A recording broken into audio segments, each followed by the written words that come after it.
কিন্তু অপরাধের ধর্মীয় পরিচয় যদি মুসলমানদের ক্ষেত্রে সংবাদ তৈরির প্রধান উপাদান হয়ে যায়, তাহলে হিন্দুদের ক্ষেত্রে সেই পরিচয় হঠাৎ করে কেন অদৃশ্য হয়ে যায়?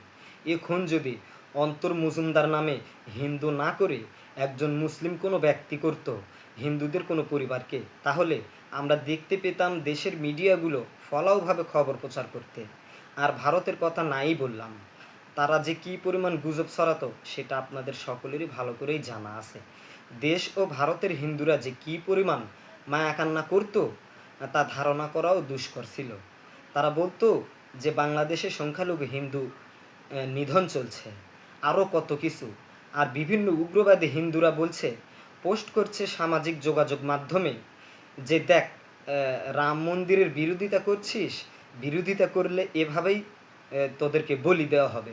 শুধু তাই নয়, অনেকেই আবার খুনি অন্তর মজুমদারকে ধন্যবাদও জানিয়েছে মুসলিম চারজনকে বলি দেওয়ার জন্য।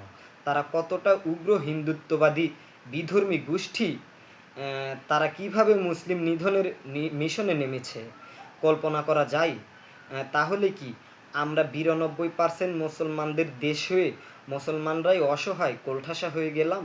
হ্যাঁ, মুসলমানদের ক্ষেত্রে গল্পটা ঠিক এমনই হতো। সুতরাং প্রিয় মুসলমান ভাই বোন বন্ধু ও শুভাকাঙ্ক্ষী সহ প্রিয় দেশবাসী, মুসলিম উম্মাহর প্রতি আমার একটাই আহ্বান, সকলেই ঐক্যবদ্ধ হন।